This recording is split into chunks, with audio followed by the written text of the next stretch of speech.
আসসালামু আলাইকুম ওয়া রাহমাতুল্লাহি ওয়া বারাকাতুহু নাহমাদুহু ওয়া নুসাল্লি আলা রাসূলিহিল কারীম আম্মা বাদ। এই মুহূর্তে যেখান থেকে আমাদের সাথে যুক্ত হয়েছেন আপনাদের সকলকে সাদর অভিনন্দন জানাচ্ছি বাংলা ভিশনের দোয়া মোনাজাত পর্বে।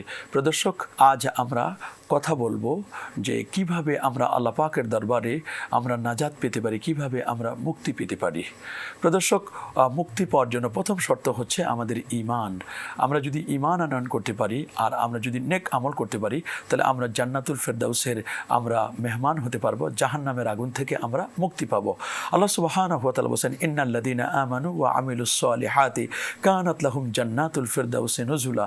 যারা ঈমান আনয়ন করবে আর যারা নেক আমল করবে, আল্লাহ সুবহানাহু ওয়া তাআলা তাদেরকে জান্নাতুল ফিরদাউসের মেহমানিত্ব দান করবেন, মেহমানদারি আল্লাহ করাবেন। আমরা যদি জান্নাতুল ফিরদাউসের মেহমান হতে চাই, তাহলে আমাদের প্রথম শর্ত হচ্ছে ঈমান। আর ঈমান কি? ঈমান হচ্ছে তাসদিক বিল জানান ওয়াল ইকরারু বিল লিসান ওয়া আমালু বিল আরকান। অন্তরে আল্লাহকে বিশ্বাস করতে হবে, মুখে স্বীকৃতি দিতে হবে, আর বাস্তব জীবনে এটাকে প্রতিফলিত করতে হবে।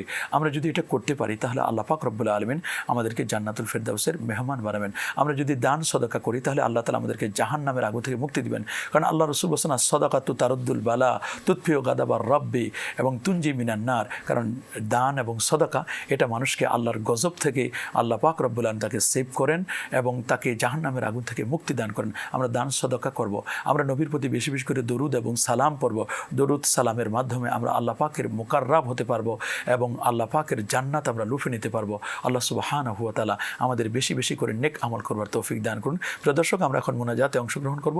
ইচ্ছে করলে আপনারা আমাদের সাথে যুক্ত হতে পারেন। আল্লাহুম্মা সাল্লি ওয়া সাল্লিম ওয়া বারিক আলাইহি, আল্লাহুম্মা আমিন। ওয়া রব্বানা আতিনা ফিদ দুনিয়া হাসানা ওয়া ফিল আখিরাতি হাসানা ওয়া কিনা আযাবান নার। আয় আল্লাহ, জীবনে বহু অন্যায় করেছি, পাপের কাজ করেছি আল্লাহ।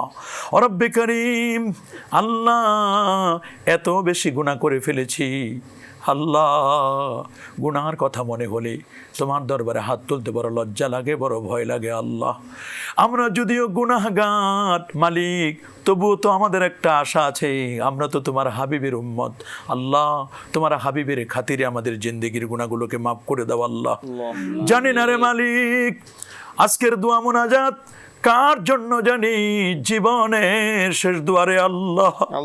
এবছরে রমজান করিম কার জন্য জানি? জীবনের শেষ রমাদান আল্লাহ। যদি জীবনের শেষ রমাদান হয় আল্লাহ, এই রমাদানটাকে আমাদের ইবাদতমুখী করবার তৌফিক দান করুন আল্লাহ। আল্লাহ, আমাদের জিন্দেগির তামাম অপরাধগুলো তুমি ক্ষমা করে দাও আল্লাহ। আয় আল্লাহ, আমাদের প্রতি খাস রহমতে কামেলা নাজিল করো আল্লাহ। সুবহান রাব্বিকা ওয়া রাব্বিল ইজ্জাতি আম্মা ইয়াসিফুন ওয়া সালামুন আলাল মুরসালিন ওয়ালহামদুলিল্লাহি রাব্বিল আলামিন বিহুরমাতি লা ইলাহা ইল্লাল্লাহু মুহাম্মাদুর রাসূলুল্লাহ সাল্লাল্লাহু আলাইহি ওয়াসাল্লাম।